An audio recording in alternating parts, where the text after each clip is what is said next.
ભગવતે વાસુદેવાય. ઓમ શ્રી દ્વારિકાધીશ કી જય. બાલકૃષ્ણલાલ કી જય. બાંકે બિહારી મહારાજ કી જય. રણછોડરાયજી મહારાજ કી જય. ડોંગરેજી મહારાજ કી જય. શ્રી સુખદેવજી મહારાજ કી જય. શ્રી વ્યાસ નારાયણ ભગવાન કી જય. ઓમ શ્રી ભાગવત ભગવાન કી જય. ઓમ વક્રતુંડ મહાકાય સૂર્યકોટિ સમપ્રભ નિર્વિઘ્નં કુરુ મે દેવ સર્વકાર્યેષુ સર્વદા. સર્વે ભવન્તુ સુખિનઃ સર્વે સન્તુ નિરામયાઃ સર્વે ભદ્રાણિ પશ્યन्तु મા કશ્ચિદ દુઃખાપનુયાત. શ્રદ્ધાં મેઘાય સ પ્રજ્ઞાં વિદ્યાં પુષ્ટિ શ્રિયં બલં તેજો આયુષ્યમ આરોગ્યમ દેહી મે હવ્યવાહન. દરેકને આયુષ્ય મળે, ખૂબ ખૂબ સરસ મળે, પણ એકદમ એની હેલ્થ પણ સરસ રહે, નિરોગી થઈને આગળ વધે એવા ભાવ સાથે આપણે ભગવાનને પ્રાર્થના કરીએ. સૌનું કરો કલ્યાણ. હે પ્રભુ, તમે તો દયાળુ છો, તો તમે દરેકનું કલ્યાણ કરો. અને આ જગતના જેમ કંઈ માનવો છે એ હવે પછી કોઈનું બુરું ન ઈચ્છે.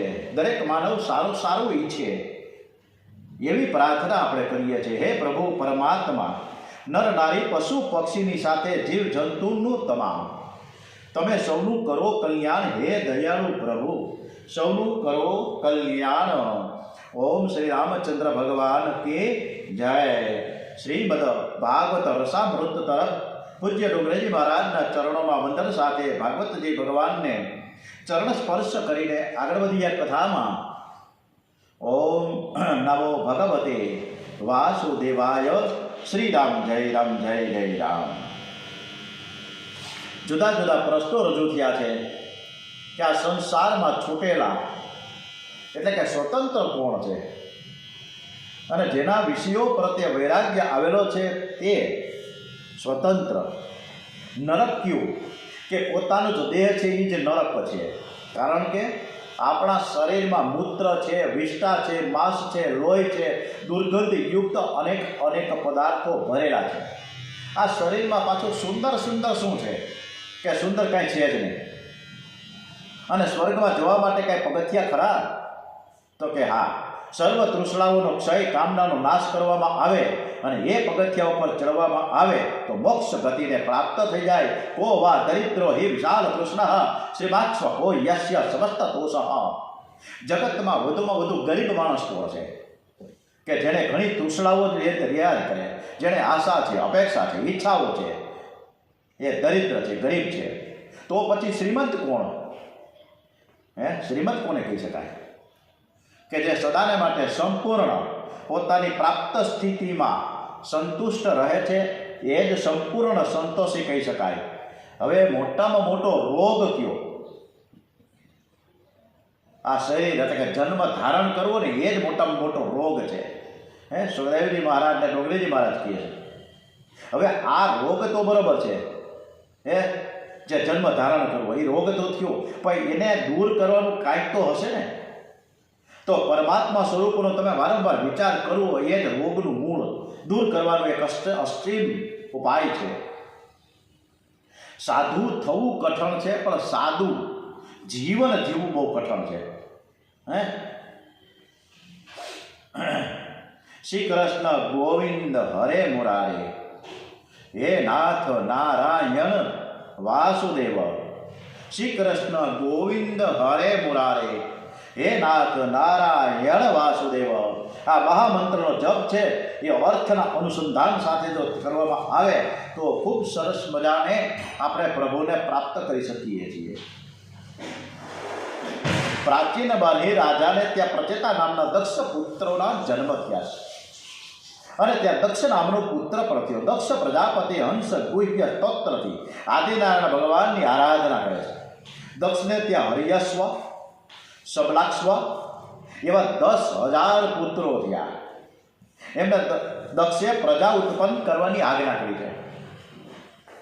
પરંતુ નારદજીએ આ બધાને પ્રજા ઉત્પન્ન કરવાનો સંદેશો ન આપ્યો, બોધ ન આપ્યો. તમારે આવું કંઈ કરવું નથી, તમે સંન્યાસ લઈ લો. એટલે દક્ષ પ્રજાપતિને બહુ જ દુઃખ થયું અને ક્રોધમાં આવીને નારદજીને શ્રાપ આપી દીધો કે તમે ક્યારેય એક ઠેકાણે બેસો જ નહીં, તમારે અનેક ઠેકાણે ભટકવું જ પડશે. એટલે નારદજીએ આ શ્રાપને સ્વીકારી લીધો અને તેમણે શ્રાપને બદલે વરદાન માની લીધું કે બહુ સરસ, મારે તો દરેક ઠેકાણે પરિભ્રમણ કરવું પડે, મને મજા આવશે. એટલે ત્યારે વરદાન પાછું સામે આપ્યું. કોને આપ્યું? દક્ષ પ્રજાપતિને, કે હવે તારે ઘેર 60 કન્યાઓ થશે અને સંન્યાસનો પ્રશ્ન જ નહીં રહે. એટલે નારદજીએ દક્ષને આશીર્વાદ આપ્યા. શ્રાપ ભલે દક્ષ પ્રજાપતિએ આપ્યો, પણ નારદજીએ સામે આશીર્વાદ આપ્યા છે.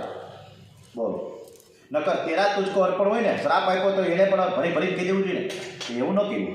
આમ આપણે પણ શીખવીએ, કોઈની કટુ વાણી આપણને મળે તો આપણે સારી વાણી ઉચ્ચારીએ, આવો ભાવ આમાં છે. નારદજીએ દક્ષને ખૂબ જ આશીર્વાદ આપ્યા છે. દક્ષની 60 કન્યાઓમાં પ્રધાન કન્યાઓ એટલે મુખ્ય કેવી રીતે કે 16,108 પટરાણી કૃષ્ણ ભગવાનને, પણ એમાંથી 8 પટરાણીઓ મુખ્ય છે. આવી રીતે દક્ષની 60 કન્યાઓ, પણ એમાં પ્રધાન કન્યાઓ કઈ કઈ? તો એમાં છે દિતિ ને અદિતિ. હવે અદિતિને ઘેર 12 બાળકો થયા છે.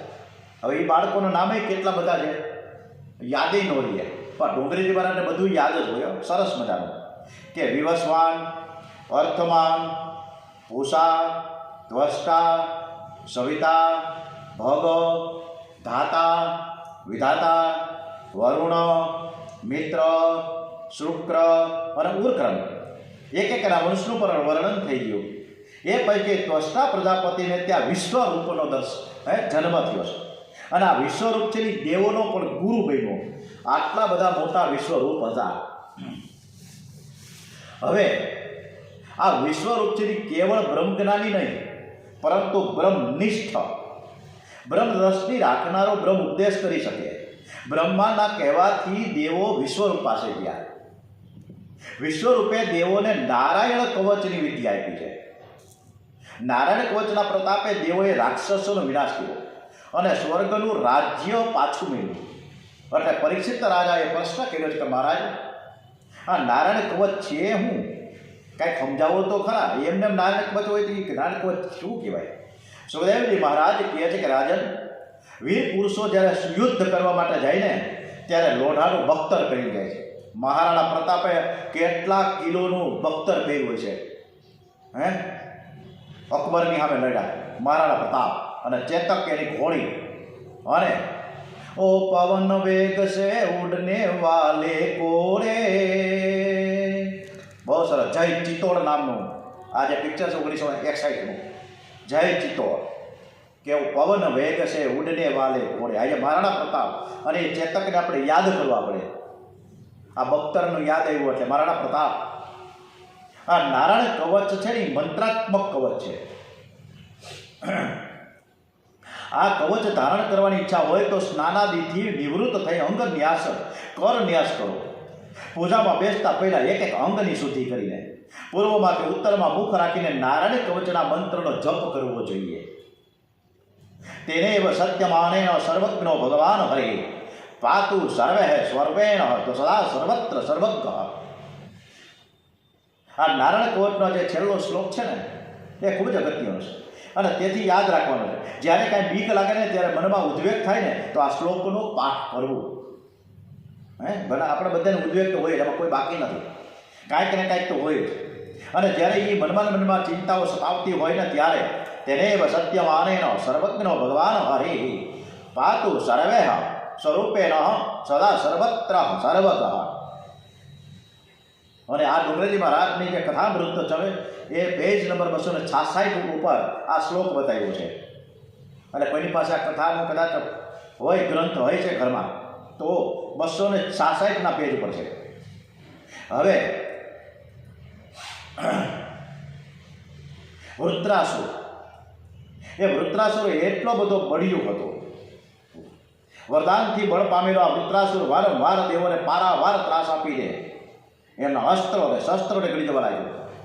અને આથી દેવતાઓ ગભરાઈ ગયા. પરમાત્માની સ્તુતિ કરી છે કે શાંતાકારમ ભજગશયનમ પદ્મનાભમ સુરેશમ. પરમાત્માએ આજ્ઞા આપી તે અનુસાર દધીચી ઋષિના અસ્થિઓનું વજ્ર બનાવ્યું છે. પ્રભુએ દેવોને ઠપકો આપ્યો. પરોપકાર કરવું બહુ અઘરું છે. દધીચી ઋષિના હાડકાનું વજ્ર બનાવ્યું છે. એમને થોડું થાય, હાડકા કાઢીને ખાય. હાડકા કાઢીને દેવતાને આપ્યો, ખાલી આનું વસ્ત્ર બનાવો, હવે અસ્ત્ર બનાવો અને લડો. બોલો, થઈ શકે? તાકાત નથી કોઈની. પ્રભુએ દેવોને ઠપકો આપ્યો કે તમે મારી પાસે આવીને મારી સ્તુતિ કરી મને પ્રસન્ન કર્યો, પણ તમે વરદાનમાં શ્રેષ્ઠ ભક્તિ માંગવાને બદલે આવી તુચ્છ વસ્તુ હું માંગી. પછી પ્રભુએ તે વજ્રમાં પોતાનું તેજ પધરાવ્યું. વજ્ર તો દધીચી ઋષિ આપ્યું, પણ એમને એમ નહીં, પણ એની અંદર તેજ પધરાવ્યું છે ભગવાને. અને શાસ્ત્રમાં એવું કહેવામાં આવ્યું છે કે મંત્ર, મૂર્તિ અને માળા. મંત્ર, જે મંત્ર આપણે કરતા હોય, ઓમ નમો ભગવતે વાસુદેવાય, શ્રી રામ શ્રી રામ શ્રી રામ, શ્રી કૃષ્ણ શરણમ મમ, સ્વામિનારાયણ સ્વામિનારાયણ સ્વામિનારાયણ. આ જે મંત્ર જેટલી વાર તમે બોલો એને પકડી આવે. આપણે કાંઈ પકડતા જ નથી, છૂટી જાય. હે, આજે એક મંત્ર હોય, વળી કોક બાબા આવે, સાધુ મહારાજ આવે, અથવા શિબિરીઓને સેમિનાર થાય તો કે હવે આ મંત્ર કરો, એટલે ત્યાં પકડીએ એને. એટલે કે મંત્ર, મૂર્તિ અને માળા. માળાથી વર્ષોથી એક જ રાખ્યું છે, ફેરફાર ન કરે. હા, હાવ તૂટી ગઈ હોય તો વાત જુદી છે. તો મંત્ર, મૂર્તિ અને માળા આ કોઈ દિવસ બદલવાની. એ બદલવાથી એનો પ્રભાવ ઘટી જાય. પ્રત્યેક મંત્રમાં દિવ્ય શક્તિ છે. ડોંગરેજી મહારાજે એક વસ્તુ આ ગ્રંથમાં આપણને સમજણપૂર્વક આપી છે કે મંત્ર પ્રાપ્ત થયા હોય ને એમાં દ્રઢ નિષ્ઠા રાખીને એને જપ કરવો. એમને એમ નહીં, અગડમ બગડમ કાંઈ જરૂર નથી ભાઈ. નિષ્ઠા રાખો, વિશ્વાસ રાખો, શ્રદ્ધા રાખો. મૂર્તિ પણ બદલવી નહીં, માળા પણ બદલવી નહીં. તમને જે સ્વરૂપમાં રુચિ હોય એમાં પૂર્ણ નિષ્ઠા અને પૂર્ણ શ્રદ્ધા રાખશો તો તેમાંથી ભગવાન પ્રગટ થશે. દધીચી ઋષિના અસ્થિમાંથી બનાવેલું વજ્ર લઈને આ ઇન્દ્ર છે વૃત્રાસુર સાથે યુદ્ધ કરવા નીકળ્યા. ભયંકર યુદ્ધ થયું. ઇન્દ્રના હાથમાં વજ્ર હતું ને વજ્રમાં નારાયણ. ઇન્દ્રને ભગવાનના દર્શન ન થયા, પણ ઇન્દ્રના વજ્રમાં બિરાજેલા નારાયણના દર્શન વૃત્રાસુરને થયા. બોલો, એ રાક્ષસ હોવા છતાં પણ. ઇન્દ્ર તો દેવોનો દેવ હતો, છતાં પણ એને નારાયણના દર્શન એમાં ન થયા વજ્રના. આ અંદરની શ્રદ્ધા, અંદરની ભક્તિની વાત આવે. એ રાક્ષસ હતો પણ કૃપા પાત્ર દેવી જીવ હતો. વૃત્રાસુરે ઇન્દ્રને કહ્યું કે આ યુદ્ધમાં તારી જીત થવાની છે. વૃત્રાસુરે સામેથી કહી દીધું ઇન્દ્રને, જેવી રીતે રાવણે રામચંદ્રજીને કહી દીધું તમારી જીત છે, મારી તો હાર જ થવાની છે. પણ છતાંય કાંઈક આપણે માથાકૂટ તો કરીએ. તમે જેના માટે આ જન્મ લીધો છે તો પછી શું કરવાનું મારે? હું છાનો મોટો લંકાવા જઈને પૂછતા જાઉં, એવું નહીં કરવાનું મારે. વૃત્રાસુરે ઇન્દ્રને કહ્યું કે આ યુદ્ધમાં તમારી જીત થવાની, તમને સ્વર્ગનું રાજ્ય મળવાનું છે, મારી હાર થવાની છે. પણ મારું માનવું છે, મારું તો માનવું છે કે ભલે મારી હાર થાય, મારે ભલે કદાચ મરવાનું થાય, એમ છતાં પણ ભગવાનની કૃપા મારા ઉપર વધારે છે અને રહેશે. વૃત્રાસુર પરમાત્માની ખૂબ જ સુંદર સ્તુતિ કરે છે. અને આ સ્તુતિ છે ને આપણે યુટ્યુબમાં જ્યારે મૂકીએ, વૃત્રાસ્ત્ર સ્તુતિ બહુ સરસ આવશે. અહમ હારે તવ પાદે અમૂલ દાસનું દાસે દાસો ભવિતસ્મે ભૂયઃ. શું કહે છે વૃત્રાસુર પ્રભુને, પરમાત્માને કે હે પ્રભુ, હે કૃપાના સાગર, હે પ્રાણ વલ્લભ, મારું મન તમારા મંગલમય ગુણોનું સ્મરણ કરે. વૃત્રાસુરની સ્તુતિ તો જુઓ, અદ્ભુત છે, અદ્ભુત છે. એ સ્તુતિ કેવી રીતે એને અંદરથી, મનમાંથી, હૃદયમાંથી શ્રદ્ધા સાથે નીકળી છે ખબર નથી, પણ ખૂબ સરસ મજાની સ્તુતિ કરી છે એકદમ ભાવથી કે મારું મન તમારા મંગલમય ગુણોનું સ્મરણ કરે અને આ શરીર છે ને એ તમારી સેવામાં જ સંલગ્ન રહે. હા, એકદમ સરસ છે. અને પાછી શું કહે છે કે તમને છોડીને હું ક્યાંય કશું જ ઈચ્છતો નથી. મારે સ્વર્ગ નથી જતો, બ્રહ્મલોક નથી જતો, ભૂમંડળ નથી જતો, આવું કોઈ સામ્રાજ્ય મારે જોતું જ નથી. જેમ ભૂખો વાછરડો જેવી રીતે પોતાની માતાને જુએ અને પાંખો આવી ન હોય એવા પક્ષીઓના બચ્ચા જેવી રીતે માતાની આતુરતાથી રાહ જુએ, પરદેશ ગયેલા સ્વામીની વિયોગીની પત્ની પોતાના પત્નીને મળવા માટે જેવી રીતે ઉત્કંઠિત રહે, આવી જ રીતના હે પ્રાણવલ્લભ, મારું મન આપના દર્શન કરવા માટે હર હંમેશ અતિ આતુર રહે. હે પ્રભુ, હું મુક્તિ ઈચ્છતો જ નથી. મારા કર્મોના ફળ સ્વરૂપ મારે વારંવાર જન્મ મૃત્યુના ચક્કરમાં ભટકવું પડે તો એની મને પરવા નથી. જન્મ જન્મ કા સાથ હૈ હમારા ઓર તુમારા. આ ચક્કરમાં ભટકવું પડે એની મને પણ પરવા નથી. પરંતુ હું જ્યાં જ્યાં જાઉં, જે યોનિમાં જાઉં, જે ઠેકાણે મારો જન્મ થાય, એમાં તમારા લાડીલા ભક્તજનોની મને પ્રેમ અને મૈત્રી મળતી જ રહે. કોની પ્રેમ મૈત્રી મળે? લાડીલા ભક્તોની પ્રેમ મૈત્રી મળતી રહે. આવી રીતના ખૂબ સરસ મજાની અદ્ભુત સ્તુતિ કરી છે. પહેલા શ્લોકમાં વૃત્રાસુરની શરણાગતિ છે. બીજા શ્લોકમાં વૃત્રાસુરને સત્સંગની માંગણી કરી. મને જો પશુ યોનિમાં જન્મ મળતો હોય તો મને વૈષ્ણવના ઘરની ગાય બનાવી દેજો, મને ગાય બનાવજો, કે જેથી મારું દૂધ છે એ બાલકૃષ્ણ લાલની સેવામાં જાય, કોઈ પવિત્ર બ્રાહ્મણના પેટમાં જાય. મારે કોઈ વિલાસીના પેટમાં જવું નથી. તમારા ઘરમાં જે દાળ અને ચોખા છે તે અનાજને પણ એવી ઈચ્છા છે કે કોઈ કામી કે કોઈ વિલાસીના પેટમાં મારે જવું નથી. કોઈ સાધુ સંતના પેટમાં જવું છે, કોઈ બ્રાહ્મણના પેટમાં જાઓ જે પરમાત્માનું ધ્યાન કરતા કરતા ઓમ ભૂર્ભુવઃ સ્વાહા તત્સવિતુર્વરેણ્યં ભર્ગો દેવસ્ય ધીમહિ ધિયો યો નઃ પ્રચોદયાત. ઓમ ભૂર્ભુવઃ સ્વાહા તત્સવિતુર્વરેણ્યં ભર્ગો દેવસ્ય ધીમહિ ધિયો યો નઃ પ્રચોદયાત. ગાયત્રી જપ કરતા કરતા એ મને પચાવે. શું પચાવે? કે મારે એ જે અનાજ છે, એ જે કોઈ સરસ મજાના જે પવિત્ર મન છે જેનું, એના પેટમાં જશે તો હું ગાયત્રી મંત્ર કરતા કરતા એના પેટમાં ગયેલું અનાજ છે ને એ સરસ રીતે પચે. વૃત્રાસુરની ભાવભરી હૃદયપૂર્વકની સ્તુતિએ ઇન્દ્રના ઇન્દ્રાસનને ડોલાવી નાખ્યું. આટલી બધી સરસ મજાની અને સ્તુતિ પૂરી થતાં જ ઇન્દ્રના વજ્રથી વૃત્રાસુરનો વધ થયો. વૃત્રાસુરના શરીરમાંથી નીકળેલું તેજ ભાગવત સ્વરૂપમાં લીન થયું. આ ભગવાને વૃત્રાસુરનો ઉદ્ધાર કર્યો છે. સુખદેવજીની વાત સાંભળીને પરીક્ષિત રાજાને આશ્ચર્ય થયું છે કે આ વૃત્રાસુર રાક્ષસ, છતાંય એને ભગવાનમાં આવડો મોટો પ્રેમ. ભગવાન કૃપા કરે તો જલ્દીથી મુક્તિ આપે છે, પણ ભક્તિ જલ્દીથી નથી આપતા. ભક્તિ ભગવાનને પરતંત્ર બનાવે છે. અનન્ય ભક્તોની સેવા કોઈ વાર ભગવાનને કરવી પડે છે, પણ ભગવાનને ભક્તોને આધીન રહેવું પડે છે, અને તેથી ભગવાન જલ્દી ભક્તિ આપતા નથી. વૃત્રાસુર રાક્ષસ હતો અને છતાં એને અનન્ય ભક્તિ કેમ મળી? સુખદેવજી કહે, રાજન, આ વૃત્રાસુરને તે રાક્ષસ યોનિમાં કેમ અવતરવું પડ્યું એ વૃત્તાંત હવે હું તમને શાંતિથી સમજાવું છું. સાંભળો. આ વૃત્રાસુર એ પૂર્વજન્મમાં ચિત્રકેતુ નામનો રાજા હતો. એને અનેક રાણીઓ હતી, પણ એક જ રાણીને ઘેર એક જ દીકરો હતો, અને તે રાણીનું નામ હતું કૃતઘૃતિ હતું. અને એ કૃતઘૃતિ એ બુદ્ધિ છે. રાજાના મનમાં હવે એક દિવસ અંગિરા ઋષિ રાજાના ઘેર આવ્યા. ચિત્રકેતુ રાજાએ અંગિરા ઋષિની પાસે પુત્રની માંગણી કરી. અંગિરા ઋષિ કહે કે પુત્રના મા બાપને ક્યાં શાંતિ છે, તારે ત્યાં છોકરા નથી એ સારું છે.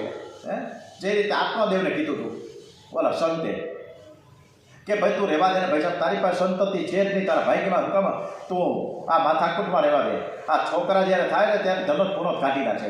એના કરતાં તારા છે તું પોતે પોતાનું જાતને સુધાર. પણ માયના જ નહીં. આમાં કોઈ માનતું તો નથી કોઈ કહેવાથી. આપણા ઘર પરિવારના પણ ઘણીવાર સભ્યો આપણું કેવું માનતા જ નથી, અને આપણે પણ એનું માનતા નથી. આમાં અરસપરસ છે. એટલે ખરેખર માનવું એ પણ એક જાતનો એક શું કહે મંત્ર જ છે કે કોકનું તો માનીએ પણ દલીલ જ કર્યા કર્યું કરવાનું શું પછી. રાજાના મનમાં અનેક ચિત્રો ખસી ગયા તથા દુરાગ્રહ કર્યો કે અંગિરા ઋષિની કૃપાથી રાજેને ત્યાં પછી પુત્ર તો થયો. કૃતઘૃતિને દીકરો થવાથી ઓરમાન માના મનમાં મત્સર ઉત્પન્ન થયો. એણે દૂધમાં ઝેર પીવ્યું અને બાળકને પીવડાવ્યું. બાળક મરણ પામ્યો. એકના એક દીકરાના મરણથી રાજાને રાણી કલ્પાંત કરવા લાગ્યા છે. જે ઓરમાનમાં એ ઝેર પાયું હતું એ પણ નખરા કરવા લાગી, ખોટું ખોટું રડવા લાગી, જેથી તેના માટે કોઈને શંકા ન આવે. અને એ જ સમયે નારદજી અંગીરા ઋષિ પાસે આવ્યા. કેવો બધો સરસ મજાની આ વાર્તા છે, એવી દિવ્ય ગાથા છે. એકદમ ભાવથી આપણે સાંભળીએ ને તો અંદરથી આપણે કથા સાંભળવાની રુચિ જાગતી જોઈએ કે આવતીકાલે હવે શું થશે, આવતીકાલે શું કથા આવશે. રાજા રાણીને આશ્વાસન આપતા નારદજીએ કહે કે પુત્ર માટે હવે રડવું બધું નકામ, કારણ કે તમારો પુત્ર જ્યાં ગયો છે ને ત્યાંથી ક્યારેય પાછો નહીં આવે. ઈશ્વરને જે કહ્યું તે ખરું માનીશ. હવે એમ માનીને તમે શાંત થઈને જે કાંઈ દિવસો તમારી પાસે છે એ શાંતિથી પસાર કરો. હવે શાસ્ત્રમાં 3 પ્રકારના પુત્રો બતાવ્યા છે. એક શત્રુ પુત્ર, એક ઋણાનુબંધી પુત્ર, એક ઉદાસીન પુત્ર અને છેલ્લે ચોથો છે સેવક પુત્ર. આ શત્રુ પુત્ર છે એટલે પૂર્વ જન્મનો એક વેરી થઈને આવે છે. ઘણા લોકોના આપણે મનોમંથન જોઈએ, છાપામાં પેપરમાં આપણે વાંચીએ તો શત્રુ પુત્ર કે એના મા બાપને મારીને તોડી નાખે, મા બાપને વૃદ્ધાશ્રમમાં મોકલે, એટલે આ પૂર્વજન્મનો વેરી કહેવાય. આ પુત્ર થઈને આવે તે ત્રાસ જ આપવા આવે છે. ઋણાનુબંધી પુત્ર આ પૂર્વજન્મનો રેડદાર છે, માંગણું ઋણ વસૂલ કરવા આવે છે. અને ઋણાનુબંધી પુત્ર છે. મેં હમણાં જ કીધું ને કે એક ઠેકાણે એક છોકરાએ લાખો ને કરોડો રૂપિયાના સટ્ટા કરી નાખ્યા અને હારી ગયો. આ છોકરો હારી ગયો. કેટલા કરોડ રૂપિયા કોણ જાણે, ગણતરી નથી. તો એના મા બાપની વલોપાત શું હશે? આ બધા લેણદાર કહેવાય. ઉદાસીન પુત્ર.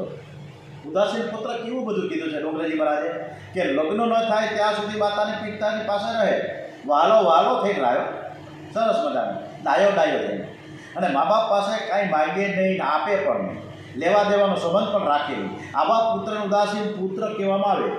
અને લગ્ન થતાં જે ચાલી જાય કોણ? મા બાપ. પછી મા બાપની સેવા કરવા માટે રહેતો જ નથી. હું તો ફોરેન વહી જાઉં, કેનેડા.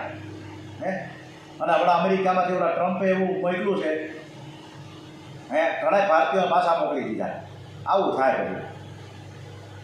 અને સેવક પુત્ર શ્રવણ જેવો કે પૂર્વજન્મમાં કોઈની સેવા કરી હશે તો તે સેવક પુત્રથી આવશે અને તમારી સેવા કરશે, એને સેવક પુત્ર કહેવામાં આવે છે. માતા પિતાની સેવા કેવી રીતે થવી જોઈએ? બહુ સરસ મજાનું ડોંગરેજી મહારાજ એક રચના મૂકી. હવે કુંડલી ને વાત આપણને બધાને ખબર જ છે કે એકદમ અદ્ભુત માતા પિતાની સેવા કરે છે, અદ્ભુત. અને એ અદ્ભુત સેવાથી કાંઈ નહોતી, બાળા નહોતા કરતા, ઓમ નમઃ શિવાય નહોતા બોલતા, વિષ્ણુ સહસ્ત્ર નામાવલી નહોતા થતા, કાંઈ કરતા જ નહોતા. એનું કામ એક જ હતું કે માતા પિતાની સેવા કરે. અને માતા પિતા પણ વૃદ્ધાવસ્થામાં માણસનું મગજ ખલાસ થઈ જાય, એટલે એને વઢે, એને માથાકૂટ કરે, ગાળ આપે, હરખી રીતે કામ કરતો નથી, આવું ઘણું વેઢા જ કરે, ઠપકો આપ્યા જ કરે. એમ છતાં પણ એ મા બાપની સેવામાં કે પાછી પાણી ન કરે. અને એ માતા પિતાની સેવા કરે એવો અદ્ભુત કરી ગયો હતો, એકદમ સંનિષ્ઠ કે ભગવાન પ્રસન્ન થઈ ગયા. ભગવાન એમ થયું કે હાલને ભાઈ હું પુંડલિકના ઘરે જાઉં, મારે પુંડલિકના દર્શન કરવા. બોલો, એ પુંડલિકે ક્યાં કીધું હતું કે નારાયણ તમે આવો, ધ્રુવજીની જેમ તમે મને દર્શન કરવા આવો, એવું તો કાંઈ કીધું જ નથી. માતા પિતાની એકદમ તન મનથી સેવા કરતો હતો ને, પણ હતા તો ગરીબ ને. એક નાનકડી એવી ઝૂંપડી હતી, માંડમાંથી 3 જણા રહેતા હતા. એમાં ઢોલિયો હોય, મા બાપ. એક ઢોલિયામાં બા હતા, એકમાં બાપુજી હોતા હોય. નાનકડું એક સ્ટૂલ રાખ્યું હતું, તૂટેલું ફૂટેલું, અને એ બે બાજુ ચરણ સેવા કરે અને એ રીતે ઝૂંપડીમાં રહેતા હતા, હાવ નાનકડી અમથી. હવે એમાં બીજાને બે કદાચ ચોથો માળ આવે તો જગ્યાએ નહોતી. હવે એમાં ભગવાન આવ્યા, બહાર ઊભા હતા. ભગવાને કે તમે ન્યાન ઉપર અહીંયા ક્યાં જગ્યા છે? તમે થોડીક વાર ખમો ભાઈ, તમે સોઈ ને હારા છો. હું થોડીક વાર માતા પિતાની સેવા કરો, થોડાક ચરણ દબાવું છું, પગ દબાવું છું, વાહો દબાવી દઉં મારા મા બાપને, એનું માથું દબાવું, હાથ પગ દબાવું, બરોબર સેવા કરું, વિક્સ લગાડી દઉં, અને પછી હું તમારી નહીં આવું, તમે શાંતિ દબાવી દો. મેં તમને ક્યાં બોલાવ્યા? એમને સીધે સીધા ઘરી જાઓ, એનો આવે. એટલે ઉમરા વચ્ચે ભગવાન ઉભા રહ્યા કે આ ક્યારે બોલાવશે? આમનામ કલાક થઈ ગઈ. એટલે પુંડરીકની સેવા તો હવે ચાલુ જ હતી. હવે ભગવાન એની સામે જોયા કરે, પુંડરીક કે કોઈ એની સામે જ ન જોયું. એ તો મા બાપની સેવામાં રત હતા. એટલે ભગવાન તો થાય કા, એટલે પુંડલીકને એમ થયું કે આ 1 કલાકથી ઊભા છે, લાવો એની ઈંટ તો આપો. એટલે ઈંટનો ઘા કર્યો. એટલે ઈંટ ઉપર ભગવાન ઊભા. હવે ઈંટ ઉપર ઊભા ભગવાન થાકી ગયા. એટલે કેળ ઉપર જ્યારે ઈંટ ઉપર ઊભા ને ત્યારે એનું નામ પડ્યું છે વિઠોબા. વિઠ્ઠલનાથજી મહારાજ કી જય. ઈંટ ઉપર ઊભા એટલે એનું નામ પડ્યું છે વિઠોબા. હવે ભગવાનને થાક લાગવા લીધો. આપણે થાક લાગે ને 5-15 મિનિટ આપણે ઊભા રહીતો તો ભગવાનને થાક ન લાગે. એટલે એણે પણ આમ કેળ ઉપર હાથ રાખ્યો. અને કેળ ઉપર હાથ રાખીને પંઢરપુરમાં તમે અત્યારે દર્શન કરવા જાઓ ને ત્યારે એ વિઠોબા એટલે કે વિઠ્ઠલનાથજીએ કેળ ઉપર હાથ રાખીને ઊભેલા આજની તારીખે તમને દર્શન થશે. હવે કેળ ઉપર રાખીને ઊભેલા પ્રભુ આપણને બધાને એવું સૂચવે છે કે જે મારી પાસે આવે ને, જે મારા શરણે આવે ને, એ માત્ર આટલો જ કેડ સમાણો છે, કોઈ ડૂબે નહીં દરિયાના પાણીમાં કે સમુદ્રમાં કે પછી મોટા તળાવમાં કે નદીમાં. શું કામ? કે કેડ સમાણો છે. કેડ સમાણો માણસ કોઈ દિવસ ડૂબે નહીં. અને આ પ્રમાણે નારદજીએ 4 પ્રકારના પુત્રોની સમજણ આપી છે: સ્ત્રી, ઘર, ઐશ્વર્ય, વિષયો, સમૃદ્ધિ, સેવક, મિત્રો, સગા સંબંધી. આ વગેરે શોક, મોહ, ભય અને દુઃખ આપનારા છે. બોલો, નારદજીએ શું વાત કરી ખબર છે? બહુ સરસ મજાની, બધાને અત્યારે આપણે બધાને લાગુ પડે એટલું છે. એવી સમજણ આપી છે કે શું છે દુઃખ, અને દુઃખ આપનારા ક્યાં કીધા એને? કે સ્ત્રી, આ ઘર. હવે ઝૂંપડી હોય નાનકડી તો હું કાંઈ આવે દુઃખ. મોટા આપણે બંગલા બનાવ્યા હોય 5-5 રૂમના, ખાલી સાફ સફાઈમાંથી નવરાનો ભાઈ. આ સ્ત્રી, આ ઘર, આ ધન, ઐશ્વર્ય, વિષયો, સમૃદ્ધિ, સેવક, મિત્રો, સગા સંબંધી. આ બધા જ શોક કરનારા છે, મોહ પમાડનારા છે, ભય આપનારા છે, દુઃખ દેનારા છે. આ સર્વ નાશવંત છે. જીવના હજારો જન્મ થયેલા પણ થાય છે અને થતા રહેશે, ચાલુ જ છે. એમાં કોનો સગો અને સંબંધી? બોલો, ગયા વખતે કોણ હશે મા બાપ આપણા ખબર નથી. આપણી પત્ની અત્યારે જે આપણી સામે બેઠી છે બાજુમાં, એ કદાચ ગયા ભાવમાં એ પત્ની આપણી હશે કે કેમ ખબર નથી. જળના પ્રવાહમાં રેતીના કણો, બહુ સરસ મજાનો ડોંગરેજી મહારાજે કીધું, એકદમ અદભુત. એવી નાની વાતો મૂકી છે કે આપણે સાંભળા જ કરીએ, મનન કરીએ, મંથન કરીએ, ચિંતન વિરાજ કરીએ. અને આજના વિચાર મંથનમાં કીધું ચિંતા છોડો અને ચિંતન કરો. આજના વિચાર મંથનમાં છે ચિંતા છોડો, ચિંતન કરો. કોનું ચિંતન કરવું? ચિંતન એ કરવાનું છે કે જે ચિંતા ઉદ્ભવી છે એનો ઉકેલ ને એને ઉકેલ કેવી રીતે કરવો, નિકાલ કેવી રીતે થાય, એ સમસ્યામાંથી આપણે દૂર કેવી રીતે થાય, એના માટે આપણે ચિંતન કરીએ. ડોંગરજી મહારાજે ખૂબ પાણીનો પ્રવાહ વહેતો હોય ને અને રેતીના કણો જેમ એકઠા થાય. અહીંયા ભાદરની નદીમાં આપણે જોઈએ ને, હવે તો જેસીબી ને ટ્રેક્ટરો ચાલે છે, તો એ ત્યાં રેતી ભેગી થાય અને પછી જેસીબીના પાવડા છે ને એકદમ અંદરથી નાખે અને ટ્રેક્ટર ભરે છે. 2 પૌવા 2 નાખે ને તો આ તો પૂરું થઈ જાય. આટલા રેતીના કણો થાય. ક્યાંથી ભેગા થયા? કે નદીના જળના પ્રવાહમાં રેતીના કણો જેમ એકઠા થાય અને પછી પાછા જુદાઈ પડી જાય ને, કારણ કે જુદાઈ પડી જાય. જેમ પ્રવાહ આવે, પૂર આવે એટલે જે ઢગલો હોય ને સળસળાટ નોખો પડી જાય. રેતીના જે કણો છે એ જળના પ્રવાહમાં જેમ એકઠા થાય એવી રીતે જુદાઈ પડી જાય છે. એમ સત્યના પ્રવાહમાં આ સંસારના પ્રાણીઓ, સંસારમાં રહેલા પ્રાણીઓ એટલે આપણે બધા, આ સંસારમાં રહેલા પ્રાણીઓ મળે છે એકબીજા આપણે બધા, અને પાછા થોડા સમયમાંથી જુદાઈ પડી જાય છે. આવી બહુ સરસ મજાની નારદજીએ વાત કરી છે. હવે દીતીને 2 પુત્રો, હિરણાક્ષ અને હિરણ્યકશિપુ, અને એ મરણ પામ્યા. હિરણ્યકશિપુના પ્રહલાદ થયા, પ્રહલાદનો વિરોચન થયો, વિરોચનનો બલિ થયો, બલિનો બાણાસુર. દીતીની ઈચ્છા છે કે ઇન્દ્રને મારનારો પુત્ર થાય. બોલો, ઇન્દ્રને કારણ કે દીકરા એના બે હિરણાક્ષ અને હિરણ્યકશિપુ એને માર્યા ભગવાને અને દેવતાઓ માર્યા, એટલે એને પણ એક વેરનું અગ્નિ ભળ્યું. એટલે એને એમ થયું કે આ ઇન્દ્રને મારી નાખીએ, પતાવી ઇન્દ્રને મારનારો પુત્ર થાય. એટલે કશ્યપ ઋષિએ દીદીને ઇન્દ્રને મારનારો દીકરો થાય એ માટે 1 વર્ષનું પુંસવન વ્રત ધારણ કરવાનું કીધું. દ્વિતીય વ્રત પર ગઈ, પરંતુ વ્રતના નિયમોનું બરાબર પાલન ન કરવાથી વ્રતનો ભંગ થયો અને તેથી 49 મૃત ગણોની ઉત્પત્તિ થઈ. પુંસવન વ્રતની કથા અને મૃત ગણોના જન્મની કથા કરી આ 6ઠ્ઠો સ્કંદ આપણે પૂર્ણ કરીએ છીએ. શ્રીમન નારાયણ નારાયણ નારાયણ શ્રીમન નારાયણ નારાયણ નારાયણ બદ્રી નારાયણ નારાયણ નારાયણ બદ્રી નારાયણ નારાયણ નારાયણ ભજમન નારાયણ. ભજમન હું કામ કહે છે? હે આપણે બધાને કહે છે કે આપણું મન શરીરની અંદર એક મન છે, એ મન તું ભજ નારાયણ નારાયણ.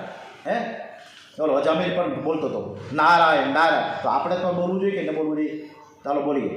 ભજમન નારાયણ નારાયણ નારાયણ ભજમન નારાયણ નારાયણ નારાયણ સ્વામી સ્વામી નારાયણ નારાયણ નારાયણ લક્ષ્મી નારાયણ નારાયણ નારાયણ. ઓમ નમો ભગવતી વાસુદેવાય. 3 વખત કરીશું. ઓમ નમો ભગવતી વાસુદેવાય. ઓમ નમો ભગવતી વાસુદેવાય. ઓમ શ્રી ભાગવત ભગવાનજી મહારાજ કી જય. શ્રી દ્વારિકાધીશ કી જય. શ્રી ડોંગરેજી મહારાજ કી જય. ઓમ શ્રી ભારત માતા કી જય. વંદે વેદ માતરમ. ઓમ નમઃ પાર્વતી પતય હર હર મહા